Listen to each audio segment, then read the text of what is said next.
औज़ुबिल्लाहिमिनश्शैतानिर्रजीम बिस्मिल्लाहिर्रहमानिर्रहीम। रब्बी ज़िदनी इल्मा रब्बी ज़िदनी इल्मा रब्बी ज़िदनी इल्मा। अस्सलाम वालेकुम स्टूडेंट्स, उम्मीद है कि आप सब खैरियत से होंगे।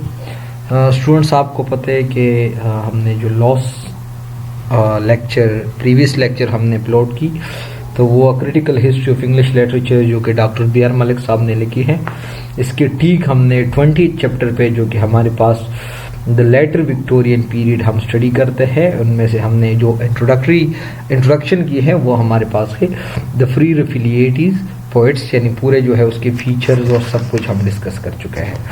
अब जो है वो हम प्रॉपरली वन बाय वन उनको हम डिस्कस करेंगे।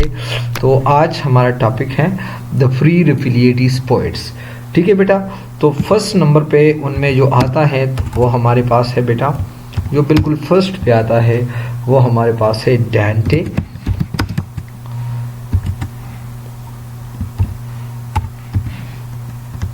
गैब्रियल रोसेटी,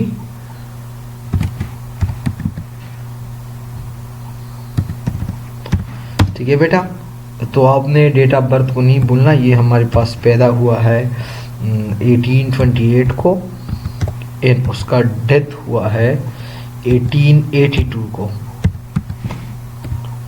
बच्चे, dates are very important for your exam point of view. तो आज जो है हम उसके ऊपर भी बात करेंगे और उसके साथ जितने भी दोस्त है उसके ऊपर भी हम बात करेंगे वन बाय वन। ठीक है बेटा, तो जितने भी हमारे पास पोइट्स हैं उनके ऊपर हम बात करेंगे। तो आज इसका जो हमारे पास सब टॉपिक है वो हमारे पास है ये जो ग्रेट प्री रेफिलिएटीज राइटर है ये बंदे हैं। ठीक है बेटा, याद रखिए बेटा, अकॉर्डिंग टू क्रिटिक्स वो कहते हैं कि जो हमारे पास फ्री रेफिलिएटीज मोमेंट है,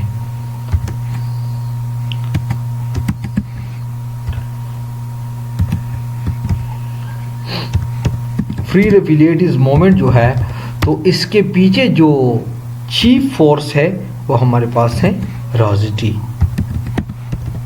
Rossetti is the chief force behind the Pre-Raphaelites movement. अब बेटा थोड़ा सा मैं आपको इंट्रोडक्शन देता हूँ कि हु वाज ही, वो कौन था। So actually he was the son of Gabriel Rossetti.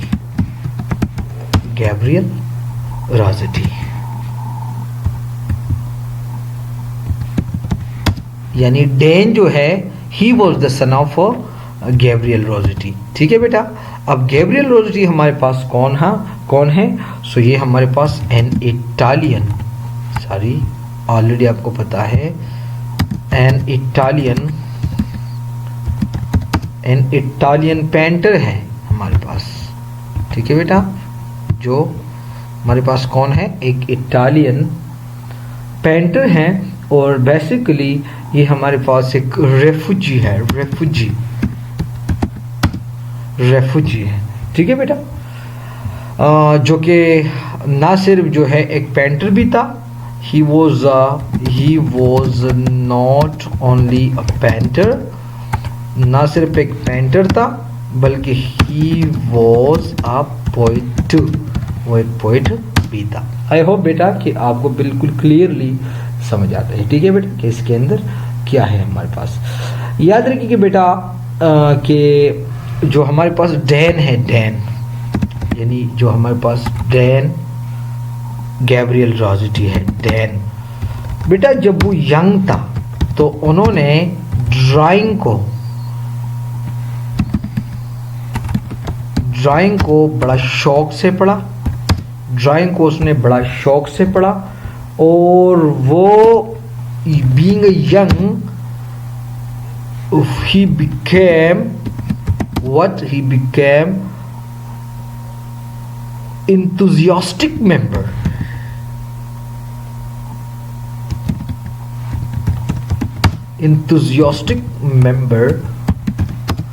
of this brotherhood, मतलब फ्री रेफिलिएटीज ब्रदरहुड। तो बेटा उन्होंने ड्राइंग को स्टडी किया, और जैसे उन्होंने वो ड्राइंग को स्टडी किया तो वो छोटा भी था और वो जो है बड़ा इंथुजियास्टिक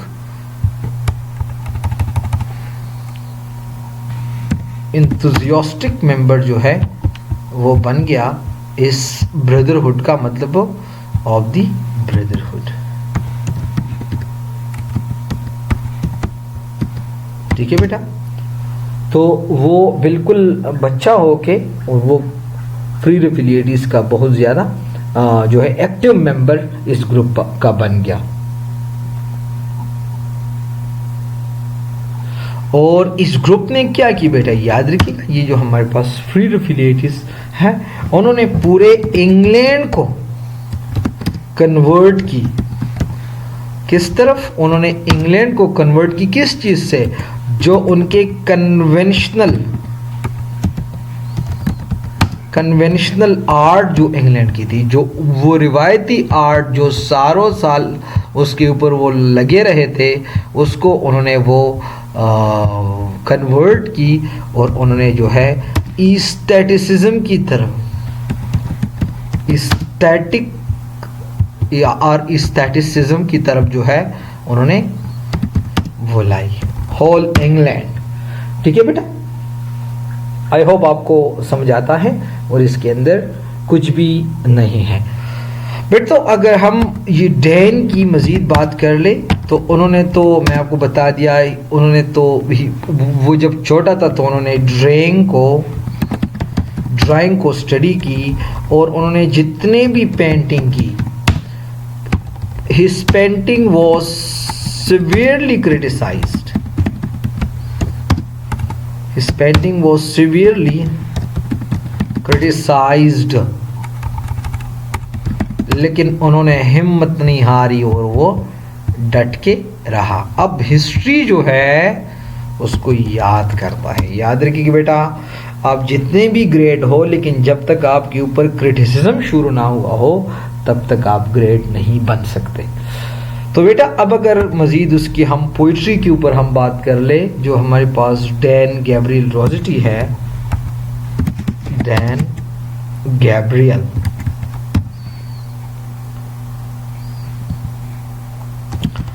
रोसेटी है, अगर उसकी हम पोइट्री के ऊपर बात कर ले, so his poetry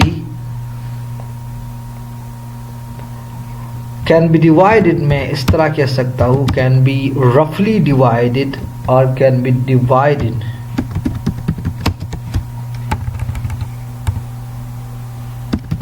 divided into two groups। उसके पोइट्री हम टू में डिवाइड करते हैं। ठीक है बेटा, तो जो हमारे पास फर्स्ट वन है वो हमारे पास है द पर्सनल, एंड जो हमारे पास सेकंड है वो हमारे पास है द इम्पर्सनल पोएम, द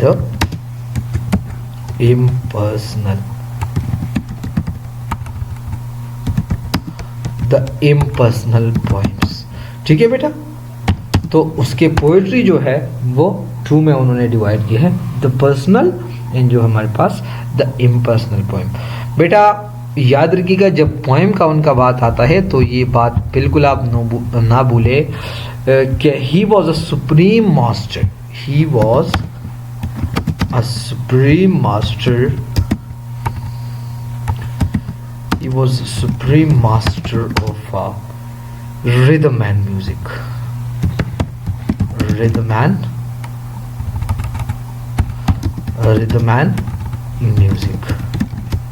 वो बड़ा ग्रेट मास्टर था रिदम का एंड म्यूजिक का। ठीक है बेटा, अब उसके वर्क के ऊपर हम बात करेंगे, उसके जो पर्सनल पोएम है, उसके जो पर्सनल पोएम्स हैं, तो मैं थोड़ा उसके ऊपर बात करता हूँ कि वो हमारे पास कौन कौन से थे। तो उनके जो पर्सनल पोएम्स थे उनमें से हमारे पास आता है हाउस ऑफ लाइफ सॉनेट, उसका एक कलेक्शन है हाउस ऑफ लाइफ सॉनेट्स, इसके पर्सनल है। नेक्स्ट अगर हम बात कर ले तो Dante at Verona, Dante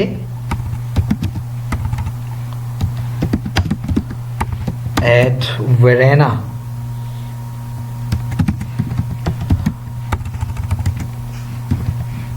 Dante at Verona, उसके नेक्स्ट जो उसका पर्सनल पोएम है वो है the stream sacred, the streams,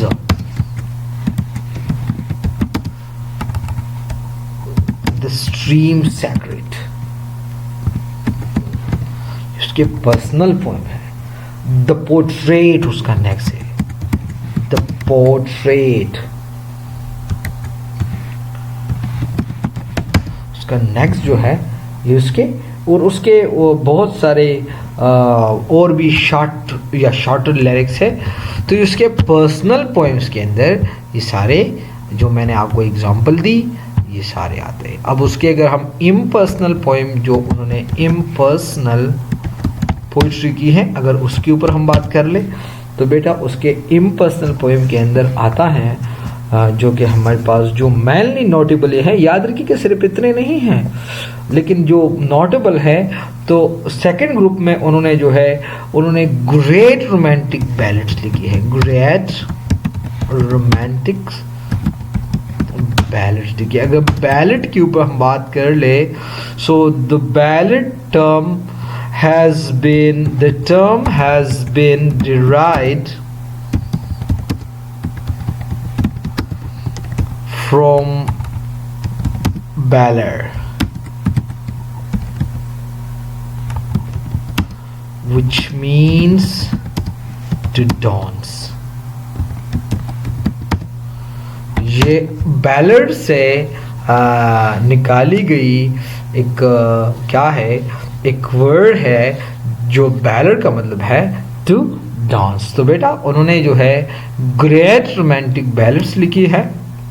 अब अगर उसको हम एक एक बात कर ले तो जैसे कि हमारे पास है रोजमेरी, ये उसके एग्जाम्पल हैं रोजमेरी।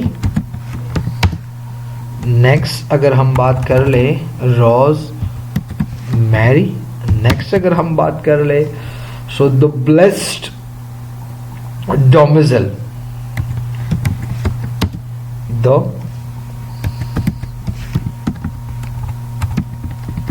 the blessed डोमेजल। ठीक है बेटा, उसके और भी है द वाइट शिप, जैसा कि हमारे पास the white ship, the white ship. Next हमारे पास है the king's tragedy, the king's tragedy, the king's tragedy. ये उसके जो है हमारे पास इम्पर्सनल पोएम के। इसके अलावा बेटा हमारे पास एक और भी है बहुत ज्यादा इंपॉर्टेंट है, द ब्राइड्स प्लेजर, द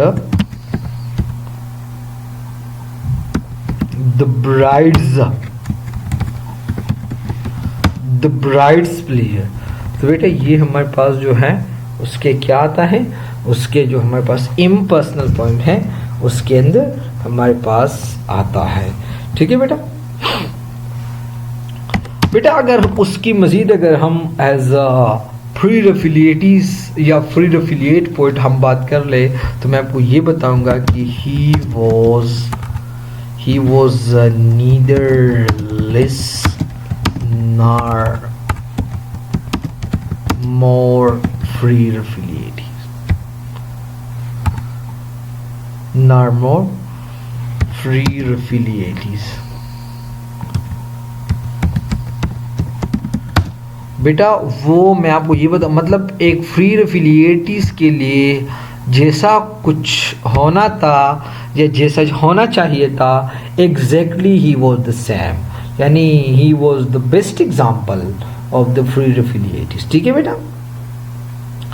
और बेटा अगर उसके यानी क्यों ये हम ऐसा वो बात करते हैं तो बेटा उसके इंस्टेंस जो है उसके एग्जाम्पल आप उसका जो डिक्शन है, हिज डिक्शन, इससे आप अंदाज़ा लगा सकते हैं जब इसको पढ़ ले। और साथ साथ जो है जो उन्होंने जो वर्बल फ्लैशेस की है, वर्बल फ्लैशेस का मतलब ये है उन्होंने जैसे कि वर्ड्स का इस्तेमाल की है, फ्लैशेस, इसका मतलब है उन्होंने ऐसा स्टाइल बनाया है कि वर्ड्स के अंदर उन्हें जैसे कि जान डाला है, सांस डाला है, उन्हें जो वर्बल फ्लैशेस डाले हैं, वर्बल फ्लैशेस उसने की हैं, ठीक है बेटा। और उन्होंने जो स्टाइल प्रोड्यूस की है, स्टाइल, सो बेटा we are bound to call him that he deserve to call him as the chief force, as the chief force behind the brotherhood. कौन सी brotherhood? The Pre-Raphaelite brotherhood. तो बेटा I hope कि आपको थोड़ा सा उसके बारे में समझ आ गया।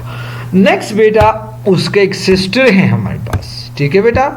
नेक्स्ट हमारे पास कौन है? नेक्स्ट हमारे पास उसकी एक सिस्टर है, यंग सिस्टर है, ठीक है बेटा, जिसका नाम है Christina Rossetti.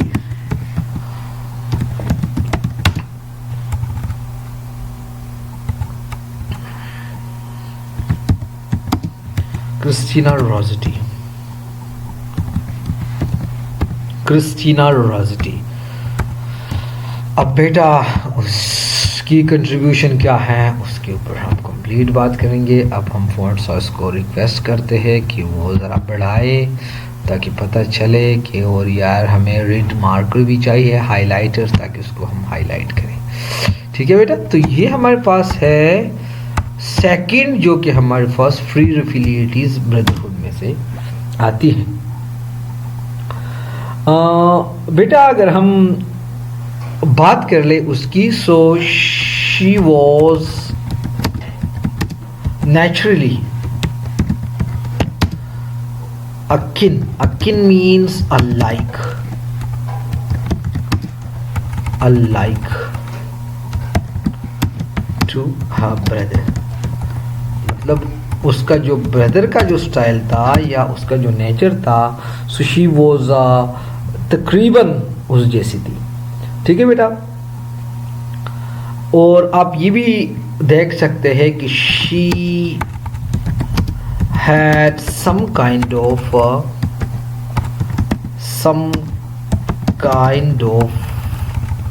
she had some kind of inspiration from him, यानी जो हमारे पास डैन रोसेटी है उससे उन्होंने तकरीबन कुछ हद तक इंस्पिरेशन भी वो उन्होंने उससे वो फॉर एग्जाम्पल मैं ये कहूँगा कि ली है, ठीक है बेटा। उसके अगर हम सोनेट सीक्वेंस के ऊपर हम बात कर लें, उसके जो सोनेट सीक्वेंस है, सोनेट सीक्वेंस, उसके जो हर सोनेट, उसके सोनेट सीक्वेंस की हम बात कर ले और उसने जिस अंदाज से डेकोरेट की है, so the colors and the decoration you will find is they are Italian। उन्होंने exactly जो है जो सोनेट्स उसने वो प्रोड्यूस की है तो वो इटालियन फॉर्म में उन्होंने वो प्रोड्यूस की है। और उसके अंदर आपको जो म्यूज़िक नज़र आता है, म्यूज़िक का जो मेडिटेशन आपको एंड जो कि उसके अंदर जो कि जैसे कि वो ब्यूटी को पोर्ट्रेट करता है, ब्यूटी को, so you would feel as those of Rossetti, तो आपको लगेगा कि जैसे कि वो रोसेटी का ही है। आई होप आपको थोड़ा सा समझ आई कि उस लड़की ने क्या कुछ प्रोड्यूस की है, ठीक है बेटा।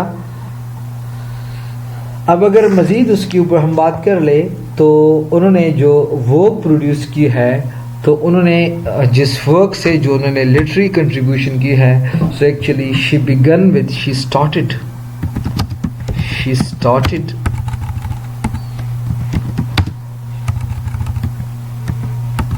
शी स्टार्टेड विद, उन्होंने कहाँ से शुरू की, उसका जो फर्स्ट वर्क है तो वो हमारे पास है गॉबलिन मार्केट।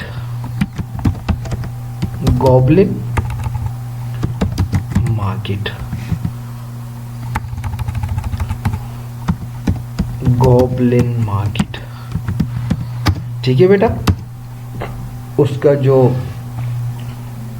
उसके पूरा जो टाइटल है वो है goblin market and other poems, and other poems.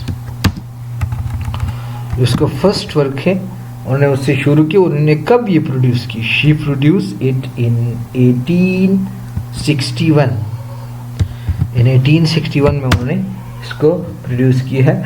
And it was followed by another volume. उसके बाद उन्होंने अनदर वॉल्यूम जो है वो प्रोड्यूस की, और उस अनदर वॉल्यूम उसने जो प्रोड्यूस की उसका नाम है द प्रिंस प्रोग्रेस। द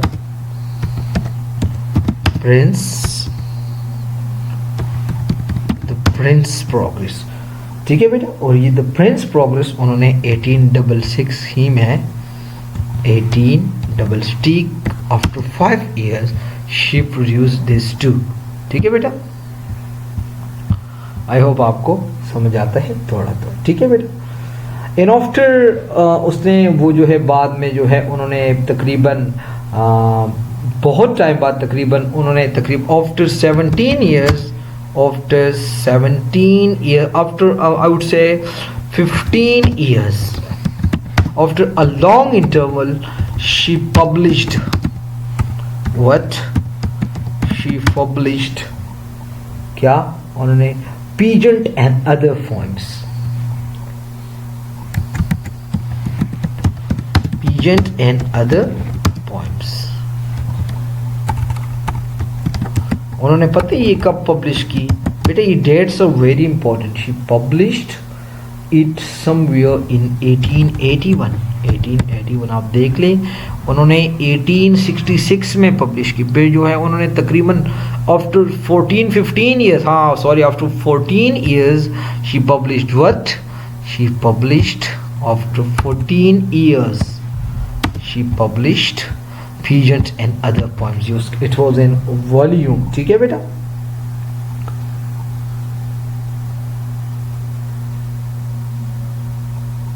लेकिन बेटा अगर उसके हम जो मज़ीद हम बात कर ले कि उसका जो मेन आप कह सकते कि लिटरेरी फीस है, तो मेन लिटरेरी फीस जो है उसको उन्होंने 2 बुक्स लिखी है एंड में, ठीक है बेटा। उन 2 बुक्स का नाम है द टाइम फ्लाइज, जो कि उन्होंने 1885 में लिखा, 1885 में लिखा। एंड उन्होंने एक दूसरा बुक लिखा है face of the deep, face of the deep. These 2 thing उन्होंने ये कब लिखा? फेस ऑफ द डीप उन्होंने 1892 में लिखा बेटा। Dates are very important. These 2 are considered as her masterpieces. उसको जैसे कि उसके ये मास्टरपीसेस हैं। These 2 are considered as her masterpiece, यानी उसके मास्टरपीसेस है। तो बेटा ये हमारे पास हुआ थोड़ा सा उसके बहन के बारे में जिसका नाम है क्रिस्टीना रॉसेटी। नेक्स्ट बेटा अब हम बात कर लेंगे जो हमारे पास नेक्स्ट पॉइंट आता है, उसका क्या नाम है बेटा? तो ऑलरेडी हम मेंशन की है। जो हमारे पास 3rd नंबर पर आता है उसका नाम हमारे पास है, 3rd पे जो हमारे पास आता है, यार 3 लिखो ना, जो 3rd पे हमारे पास आता है उसका नाम हमारे पास है विलियम। यार मैं बहुत कोशिश करता हूँ आप लोगों के लिए, यकीन करें यार। ये देखे मैं कितने मुश्किल से मैं लैपटॉप के साथ में लड़ रहा हूँ। ये आप लोगों की वजह से, खुदा के बंदे आप स्टडी कर दे, ठीक है ना। ऐसा नहीं कि आप जो है इधर मैं खुद को बर्बाद करूँ और ऊपर से आप स्टडी नहीं करते। 1834 में ये पैदा हुआ और उसका डेथ हमारे पास हुआ 1896 में। 1896 में ठीक है बेटा, ये खैर रमज़ान भी है और यार रमज़ान में तो लैपटॉप को तो चाहिए कि वो उसका दिमाग तो ठीक हो, क्योंकि वह रोज़े से तो नहीं होता। और यार हमें भी चाहिए कि समझने की कोशिश करें। ठीक है बेटा, अब मैं आपको थोड़ा सा उसके बारे में बता दूँ, थोड़ा नहीं बल्कि ज़्यादा बता दूँगा, फिक्र मत करें। ऐसा ना कि फिर आप बोले कि सर आपने तो थोड़ा सा बता दिया। थोड़ा सा बिल्कुल मैं नहीं बताऊँगा, बहुत कुछ मैं बताऊँगा। अब अल्लाह करे कि ये जो कलर है ये बस ब्लैक हो जाए तो मैं शुरू करता हूँ। आज शुक्र हुई। ठीक है बेटा, बस 1 मिनट चाहिए मुझे, स्पेस चाहिए। अब यार तुम चाहिए, अल्लाह अकबर, शुक्र है। ठीक है बेटा, अब अगर हम विलियम मॉरिस की बात कर ले, सो आपने इसके बारे में नहीं बोलना बेटा कि ये 1834 में पैदा हुआ एंड 1896 में उसका डेथ हुआ। ठीक है बेटा, he was an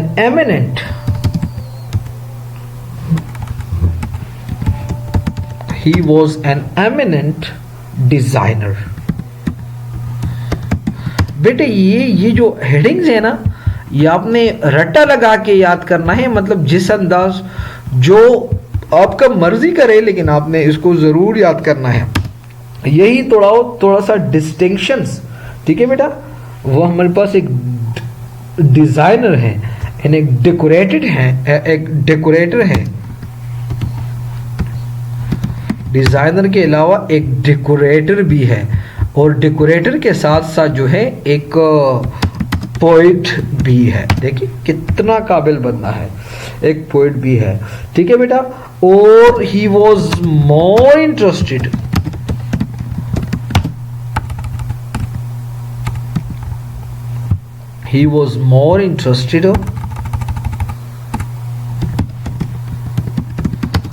in middle edges.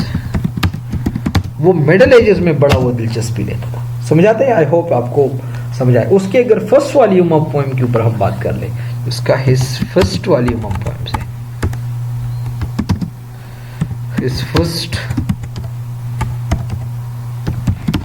Volume of poem जो है बेटा, तो आपको पता है उसका क्या नाम है? मैं आपको बताता हूँ। The defence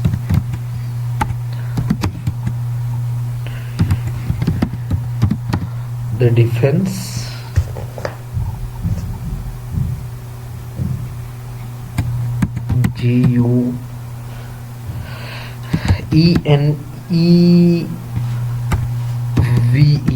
the defense of the defense, तो फर्स्ट पोएम है वो है द डिफेंस, GUENEV,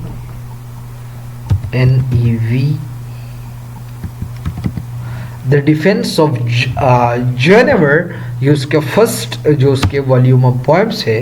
ठीक है बेटा, और साथ साथ जो उसका कंप्लीट टाइटल है एन अदर पोएम्स,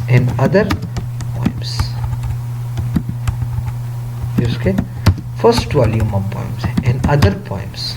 ठीक है बेटा, उन्होंने ये कब पब्लिश की? उन्होंने ये 1858 में पब्लिश की। 1858 में उन्होंने इसको पब्लिश की। ठीक है बेटा, इसके अंदर आपको क्या चीज नजर आए? इसके अंदर जैसे मैंने आपको बता दिया ना कि वो मिडिल एजेस में बहुत इंटरेस्टेड था ना, तो इसके अंदर आपको वही मिडिल एजेस का एंथुसियाज्म नजर आ जाएगा। ठीक है, डेफिनेटली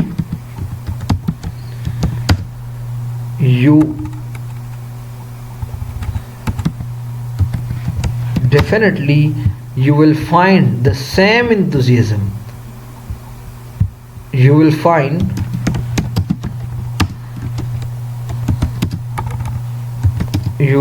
the same enthusiasm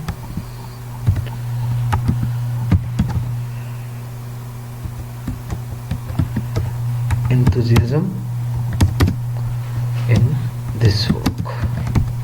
इस वर्क को आप जब स्टडी कर ले तो आपको मिडिल एजेस का वही सेम इंथुजियाज्म जो है वो आपको नजर आ जाएगा। याद रखिए कि बेटा फॉर 9 years उन्होंने ये जो वर्क प्रोड्यूस की, फॉर 9 years उन्होंने कुछ नहीं की। ये जो वर्क है द डिफेंस ऑफ जेवेनर, उन्होंने जब ये प्रोड्यूस की सो फॉर 9 years उन्होंने कुछ नहीं की। फिर बाद में जो है वो Rossetti under whose influence he came wanted to be a painter. तो बाद में जो है अब देखिए he was a designer, a decorator, a poet, लेकिन बाद में जो है वो रोजेटी से इंस्पायर्ड होके, completely inspired, and then he became a painter. और बाद में जो है वो एक पेंटर बन गया। पहले वो पेंटर नहीं था, वो रोजेटी से इंस्पायर होके जो है फिर वो पेंटर बन गया। समझाते हैं बेटा? और पेंटर बन के जो है उसका कंप्लीटली जो लाइफस्टाइल है, लाइफस्टाइल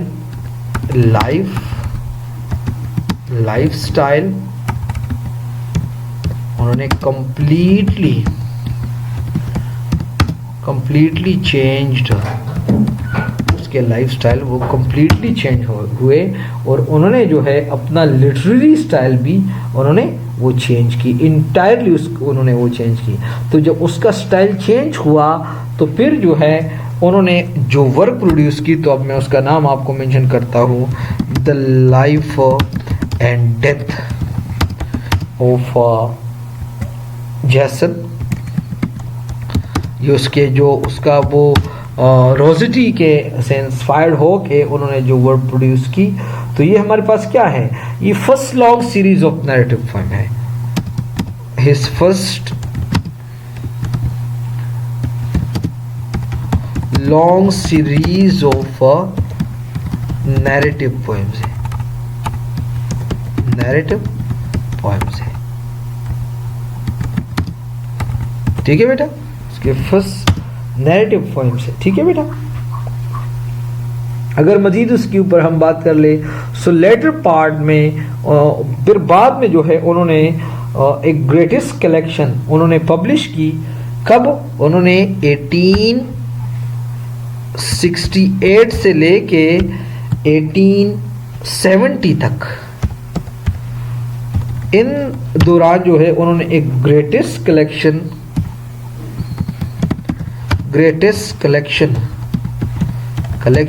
उन्होंने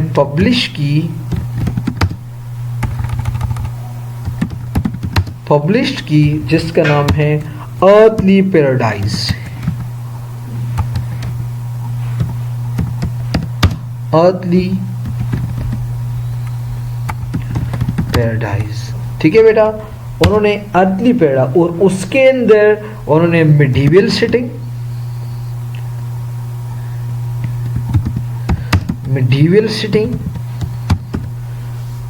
और जो कि उन्होंने बड़ा इजी स्टाइल में,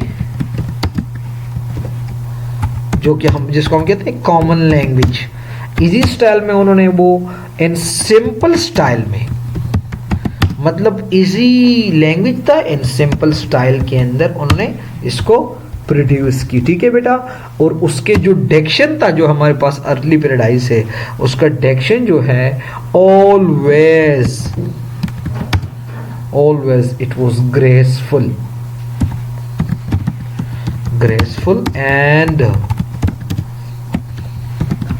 suited to the objects। ठीक है बेटा, अगर अब जो है फिर जो है उसके जो अर्थली पैराडाइज है, अर्थली पैराडाइज, अगर उसकी हम जो हमारे पास लेटर पार्ट उसकी अगर हम बात कर ले सो ये हमारे पास है उधर जो है उन्होंने एक तरह का इंटरेस्ट ली है, किससे उन्होंने एक तरह का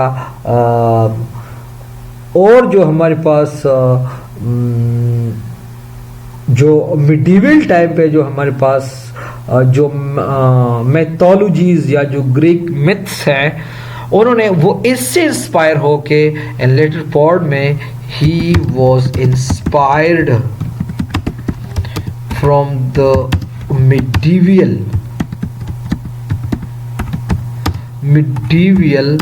mythologies, मतलब मिथ से वो इंस्पायर होके और उन्होंने वो कुछ जो है उसके अंदर वो लाए। ठीक है बेटा। इसके साथ साथ बेटा अगर हम मजीद उसके ऊपर बात कर ले तो हिज पोएम्स, उसके जितने भी पोएम्स हैं, his poems have a harmonious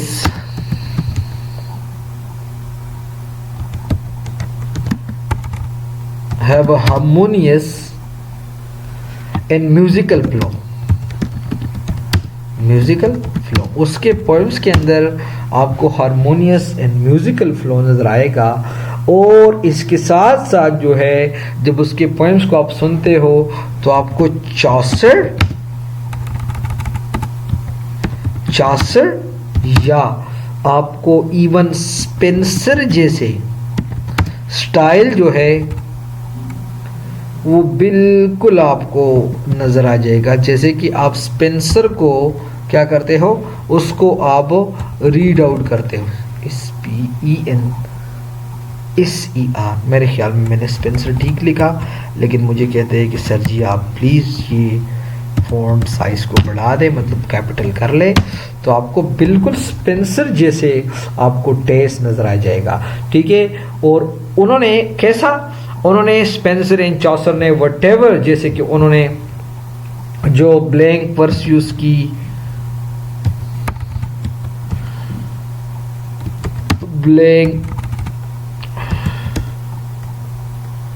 blank verse उन्होंने जैसे यूज की, या उन्हें जो राइम्ड वर्सेस यूज किए, वो सारी चीजें जो है आपको उसके पोइट्री के अंदर ही नजर आ जाएगा और आपको वही टेस्ट आपको नजर आ जाएगा। समझाते या नहीं? ठीक है बेटा।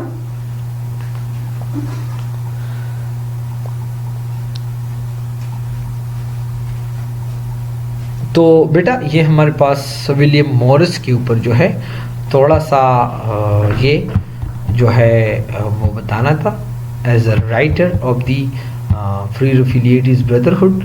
नेक्स्ट जो हमारे पास लास्ट राइटर है वो हमारे पास है चार्ल्स स्विनबर्न। उसका क्या नाम है मैं बता देता हूँ। 4 नंबर पे हमारे पास जो लास्ट राइटर है उसका नाम है चार्ल्स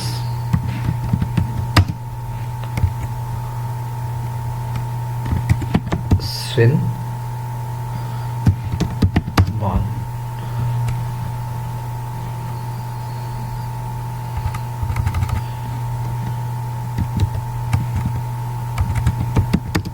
चार्ल्स स्विनबर्न बेटा, उसका जो अगर पूरा नाम आप चाहते कि सर उसका कंप्लीट नेम क्या है, तो वो मैं बताता हूँ आपको ज़रा चेक करके कि उसका कंप्लीट नेम क्या है। तो वो मैं अभी आपको बताऊँगा कि उसका कंप्लीट नेम क्या है। जी बेटा, उसका कंप्लीट नेम है अल्जर्नन चार्ल्स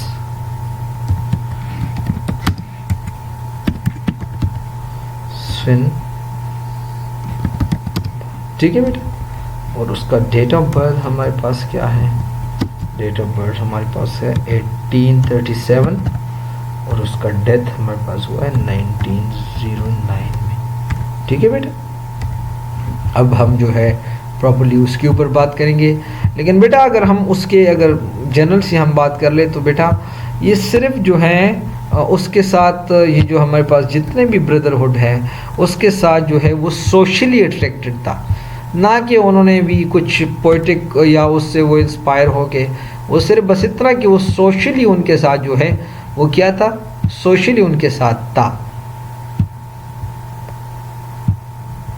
ठीक है बेटा। He was just socially with him. यार ये तुम क्या करते हो यार, मजाक बना के रखा है हमसे। जी ठीक है बेटा। तो हमारे पास रोजिटी रहे हैं, मॉरिस रहे हैं, और भी हमारे पास जो है जो और विक्टोरियन पोइट्स आप ले सकते हैं जो कि उसके टेस्ट जैसा था। लेकिन जो हमारे पास स्विनबॉर्न, ये जो हमारे पास स्विनबॉर्न है, तो ही वॉज जस्ट पर्सनल, उसके साथ जो है he had some personal relationship link with the brotherhood, with उस उन ब्रदरहुड के साथ वो कुछ पर्सनल लिंक था, rather than a literary, कोई लिटरी लिंक जो है उसके यहाँ कुछ खास नहीं था। ठीक है बेटा, बता दिया ना कि वो ऐसा नहीं कि वो कुछ खास लिंक जो है वो सिर्फ वो सोशली एंड पर्सनली उसके साथ वो लिंक पे वो था। ठीक है बेटा, वो बाद में जो है उन्होंने वो किया कि he belong to the latter style of the romantic. ठीक है बेटा, और उसके अनलाइक मेंबर जो कि जो स्विनबॉर्न जो था, जो स्विनबॉर्न था, ही was a musician, he was actually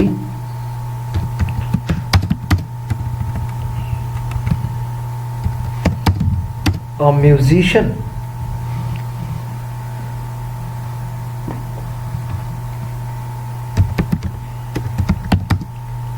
rather than a painter। वो एक पेंटर नहीं था, वो एक म्यूजिशियन था, एक मौसीकार था। ठीक है बेटा, और उसके पोइट्री जो है तो उसके अंदर आपको his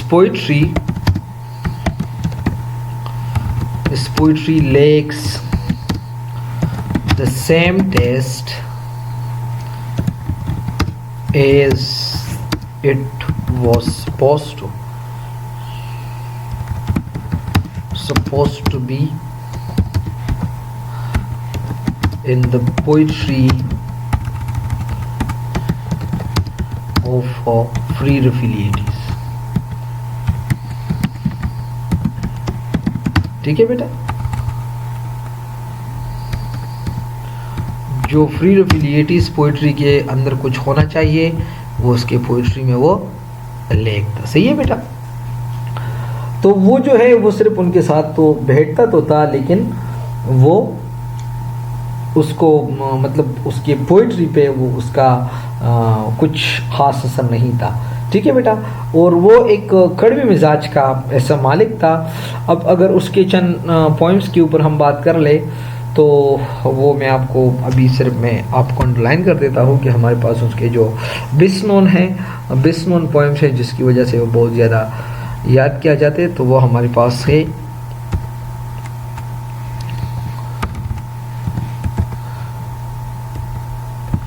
Atlanta and क्लाइडन, Atlanta and क्लाइडन है जो हमारे पास नेक्स्ट है, वो भी मैं आपको बताता हूँ। जो हमारे पास नेक्स्ट, ये हमारे पास एक एक्चुअली एक पोएटिक ड्रामा है। Poetic drama, you know what is a poetic drama? ठीक है बेटा, इसको आप क्लोजिट ड्रामा भी कह सकते हैं। क्लोजिट ड्रामा, ये बेटा आप जस्ट वन सिटिंग में अकेले रूम में बैठ के उसको आप देख सकते हैं, ना कि जो है आप ओपनली इसको, मतलब इट इज़ फॉर रीडिंग। ठीक है बेटा, उसके जो और जो हमारे पास जो वर्क है तो वो हमारे पास है before the opening of the year,